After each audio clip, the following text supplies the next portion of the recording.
You owe me this for dealing with Mom all these years. That was the text my brother sent me right before he wiped out my entire bank account. I looked down at my phone and saw the balance.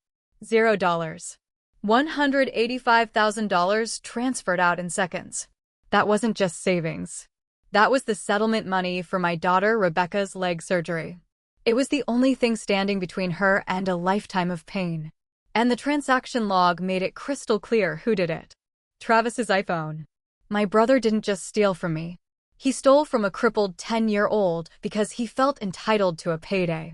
I stared at the screen, and for the first time in my life, I didn't feel like the nice, helpful sister. I felt like a forensic auditor who just found her next target. Before I tell you how my daughter became the most dangerous person in this family, drop a comment and let me know where you're listening from right now. I want to see who's on our side. You are probably asking the same question the fraud department asked me later. Why did a forensic auditor, someone who hunts financial criminals for a living, give her unemployed brother access to her bank account? Sounds stupid when you say it out loud. But financial abuse doesn't start with a theft. It starts with a story. For 10 years, the story in my family was simple. Julia left and Travis stayed. I was the selfish one because I moved 3 hours away to build a career. Travis was the saint because he stayed in our hometown, living rent-free in our mother's basement, supposedly taking care of her. That was the trap. I call it the trap of normalized cruelty. It's when your family convinces you that your success is a form of abandonment, and the only way to earn your forgiveness is to pay for the people you left behind. I didn't add Travis to my account because I was naive. I added him because I was tired of apologizing for existing. I remember the day I did it. It was 4 years ago, right after the car accident that crushed my legs. I was lying in a hospital bed, hopped up on painkillers, terrified I would lose my job. Travis stood at the foot of the bed, not asking if I was in pain, but complaining that his truck had broken down and he couldn't get Mom to her appointments. "I can't carry everything alone, Julia," he had said, looking at my cast like it was an inconvenience to him. "You have the fancy job. I have the burden." So, I added him as an authorized user. Just for emergencies, I told myself. Just for gas and groceries for Mom. It felt like buying peace. I thought if I paid enough, they would finally stop calling me the selfish sister. I didn't know then that you can't buy peace from people who profit from your war. Over the years, emergencies became a very loose term. An emergency was a bar tab on a Friday night. An emergency was a new gaming console because he was stressed. An emergency was the lease on a brand new truck that cost more than my first car. I saw the charges. I saw every single one and I let them slide. I drove a 10-year-old sedan with a cracked bumper and squeaky brakes, while my brother drove a $60,000 pickup truck paid for by my overtime shifts.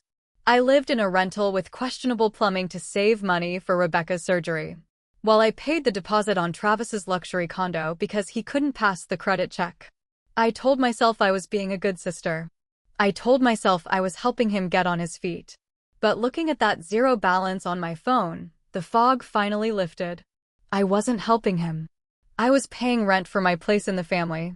I was paying a monthly subscription fee to be tolerated. Travis didn't steal that money because he was desperate. He stole it because he believed it was already his. In his mind, my money was just compensation for his life choices. He thought I was an endless resource, a tap that would never run dry.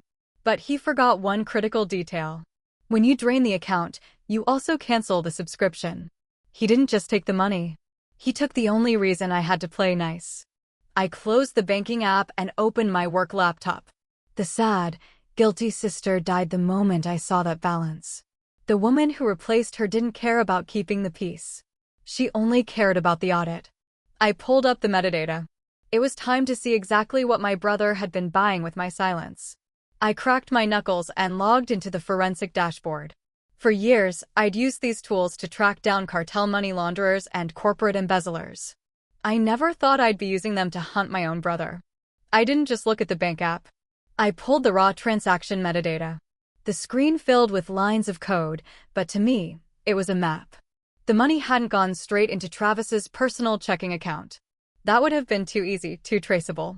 Instead, It had been routed through a series of digital hops designed to look like legitimate purchases. But Travis wasn't a criminal mastermind. He was just a guy who watched too many movies. I traced the routing number of the receiving account. It belonged to a shell company called Obsidian Ventures LLC. The name sounded familiar. I opened my work files and ran a search. A match popped up instantly. Obsidian Ventures was flagged in a federal database as a known money laundering front for an online gambling ring operating out of Eastern Europe. My stomach dropped. This wasn't just family theft. This wasn't just Travis taking money to buy a new truck or pay off a credit card. He had wired $185,000 directly into a federal crime syndicate. He had crossed the line from a civil dispute to a felony. Federal wire fraud, money laundering, conspiracy. I leaned back in my chair, the glow of the screen illuminating the dark kitchen. Travis thought he was smart. He probably thought routing the money through a business account would hide it. Instead, he had just handed me the nuclear codes. He wasn't just a thief anymore. He was a liability to the United States government. I kept digging. I needed more than just the money trail. I needed to know where he was right now. I pulled the GPS data from his linked device. The Find My history painted a damning picture. Yesterday afternoon, when he told me he was taking Mom to the doctor, his phone was pinging off a cell tower next to the Lucky 7 casino on the state border. He hadn't been with Mom. He had been gambling away the last of his own money, probably getting desperate enough to finally pull the trigger on mine. Then I heard a soft noise behind me. I turned around. Rebecca was standing in the doorway, clutching her stuffed rabbit. She looked small in her oversized pajamas, but her eyes were wide awake and terrifyingly clear. "Did he take it?" she asked. Her voice was quiet, steady. "Did Uncle Travis take my leg money?" I looked at my daughter. I wanted to lie. I wanted to tell her it was a mistake, a glitch, something I could fix with a phone call. But I was done lying to protect the people who hurt us. "Yes," I said. "He took it all." She didn't cry. She didn't scream. She just nodded. A dark understanding settling over her features that number 10-year-old should ever have to wear. "Then we take him down," she said. It wasn't a question. It was an order. And looking at her, I realized she was right. We weren't victims anymore. We were hunters, and the hunt was just beginning. I had the where and the how. Now I needed the why. Or rather, I needed the proof of intent. In a federal case, the difference between "my sister said I could borrow it" and "I conspired to commit wire fraud" is often just a text message. And Travis was sloppy with his digital footprint.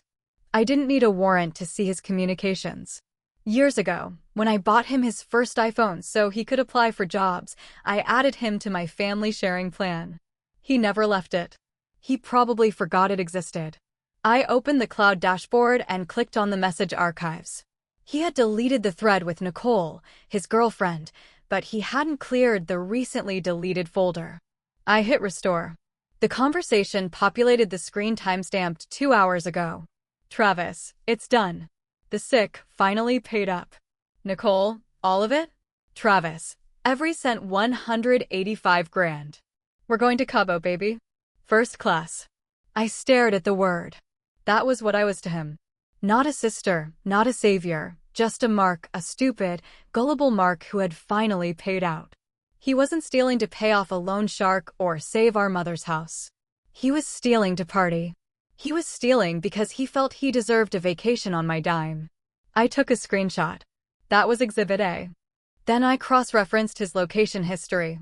Yesterday afternoon, when he texted me a sob story about spending 3 hours in the waiting room with Mom at the cardiologist, his GPS data told a different story. He wasn't at the hospital. He was at the Lucky 7 casino sitting in the same spot for 4 hours. The timestamp on his text asking for gas money matched a withdrawal at the casino ATM.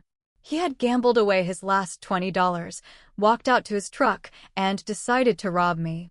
It wasn't desperation. It was entitlement. I felt a cold rage settle in my chest, displacing the panic. I wasn't shaking anymore. I was organizing. I created a new folder on my desktop labeled Evidence. I dragged the bank logs, the shell company profile, the chat logs, and the GPS map into it. Then I heard the floorboards creak. I spun around. Rebecca was standing there. She wasn't sleeping. She was holding her tablet, her face pale in the screen's light. She walked over to me, her eyes scanning the red text on my banking tab. "Is it gone?" she asked. I wanted to protect her. I wanted to tell her to go back to bed, that mommy would fix it. But she was 10 years old going on 30. She knew what that money meant. She knew it was the only reason we ate generic brand cereal and drove a car with a check engine light that never turned off. "Yes," I said. "He took the surgery money." She looked at the screen, then at the photo of Travis I had pulled up. She didn't cry. She didn't ask why he did it. She just looked at me with a fierce, terrifying clarity. "Then we take him down." She said it. It wasn't a question. It was a statement of fact. She pulled a chair up next to me and sat down. "I can help," she said. "I know where he hides his passwords." I looked at my daughter, and for the first time that night, I smiled. It wasn't a nice smile.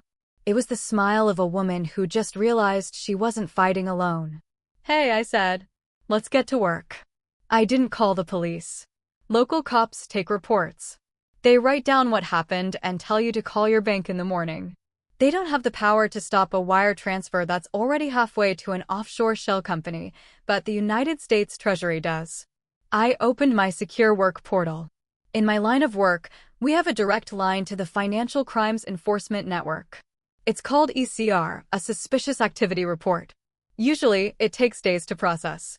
But when you flag a transaction as terrorist financing or international money laundering involving a known shell entity like Obsidian Ventures, the system doesn't wait for a human to drink their coffee. It reacts. I typed in the transaction ID. I flagged the recipient and I hit submit. It was the financial equivalent of calling in an airstrike on my own bank account. Within minutes, the trap snapped shut. The banking system's automated defenses kicked in. They didn't just freeze the transfer. They locked down every account touching it. Travis's personal checking, his savings, even the shell account he was trying to feed. All of it turned to ice. He wasn't going to Cabo. He wasn't going anywhere. 10 minutes later, my phone rang. The caller ID said Travis. I didn't answer immediately. I let it ring twice, 3 times, letting his panic marinate. When I finally picked up, I didn't say hello. I just listened. "What did you do?" he screamed. The sound was so loud I had to pull the phone away from my ear. "What the hell did you do, Julia?" "I don't know what you're talking about," I said, pitching my voice up an octave. I channeled every ounce of the scared, submissive sister I used to be. "Travis," I woke up and the money was gone. "I think I was hacked." "You liar," he roared. "I'm at the ATM, ate my card. The app says federal freeze. You called the feds on me." "I didn't call anyone," I sobbed, forcing a tremor into my voice. "I'm scared, Travis. That was Rebecca's surgery money. If it's frozen, I can't get it back. You have to help me." There was a pause on the other end. I could hear him breathing hard, the gears in his desperate mind turning. He needed that money to pay off the people behind Obsidian Ventures. If he didn't deliver, he was a dead man. And right now he thought I was just a confused, terrified woman who had accidentally tripped an alarm. "Listen to me," he hissed. "You need to fix this. You need to call the bank and tell them it was authorized. Tell them it was a mistake right now." "I don't know what to say to them," I stammered. "I need you here. Please, Travis, come over. We can sign whatever papers they need. Just help me get the money back." "I'm coming," he said. "And you better not be playing games, Julia, or I swear to God, I'll burn that house down with you inside it." The line went dead. I lowered the phone. My hand wasn't shaking anymore. My face was dry. I looked at Rebecca, who was sitting at the kitchen table, watching me with wide, expectant eyes. "Is he coming?" she asked. "Yes," I said. "He's coming." I walked over to the front door and unlocked it. Then I turned off the porch light. I wanted him to think I was hiding. I wanted him to think he was walking into a house of victims. He didn't know he was walking into a federal honeypot. The SR report wasn't just a freeze. It was a beacon. By the time Travis pulled into my driveway, he wouldn't just be dealing with an angry sister. He'd be dealing with the full weight of the US government. The trap was set. Now we just had to wait for the wolf. They didn't knock. They attacked the door. The sound of Travis's fist hammering against the wood echoed through the house like gunshots. Outside, I could hear him screaming, his voice pitched high with a frantic, desperate rage. "Open the door, Julia. I know you're in there. Stop hiding and give me my money." He wasn't just talking to me. He was performing for the neighborhood. He was setting the narrative. I was the thief. I was the one holding his property hostage. It was the same tactic he'd used since we were kids. Scream loud enough and people will assume you're the victim just to get some quiet. I looked at Rebecca. She was standing in the hallway clutching her tablet like a shield. She nodded once. I walked to the door, took a deep breath and disengaged the deadbolt. I swung it open. Travis stood on the porch, face flushed and sweating despite the cold. Nicole hovered behind him, no longer angry, just scared. Finally, Travis snapped as he shoved past me. "You think this is funny? Freezing my accounts." "I didn't freeze them," I said calmly, the same voice I used in court. He spun on me, fingers shaking. "The ATM said federal freeze. You called the bank. Fix it. Tell them it was authorized." He truly believed he could bully his way out like he always had. I erased the file folder I'd been holding. "I can't call them," I said, "because I didn't do it." I handed him the document, the suspicious activity report. Treasury seal stamped at the top. The words "Federal wire fraud detected" were enough. "When you moved $185,000 into a shell account," I said, "you triggered a federal wire. That money was tagged. The moment you transferred it, you didn't send funds. You sent a beacon to the FBI." Nicole whispered, "Bait money." "Evidence," I said. Travis staggered back. "You set me up. You ratted on your own family." "You're not family," I said. "You're a liability." He tried one last time, claiming he did it for us, for Mom, for Rebecca. I stepped closer. "You're not a hero," I said. "You're a thief who stole from a disabled child. You're case number 49B and you're done." Blue and red lights flooded the room. Nicole gasped outside. Black SUVs blocked the driveway. Travis turned back to me, stripped of arrogance, pleading like a child. "Julia, please." "I can't help you," I said. "You're unauthorized." The door burst open. Federal agents, hands where we can see them. I watched the cuffs close around his wrists. I watched Nicole cut a deal before the engines even started. I watched my brother dragged out, screaming my name. When the street finally went quiet, I locked the door. Rebecca stood in the hallway. "Is he gone?" "Yes," I said. "Good," she breathed. "Now we can buy the surgery." He got 15 years. The money came back. Rebecca runs now. No pain, no limp. People ask if I feel guilty. I miss the brother I imagined. Not the man who stole from my child. Silence isn't lonely. It's peaceful. And sometimes protecting your future means amputating your past.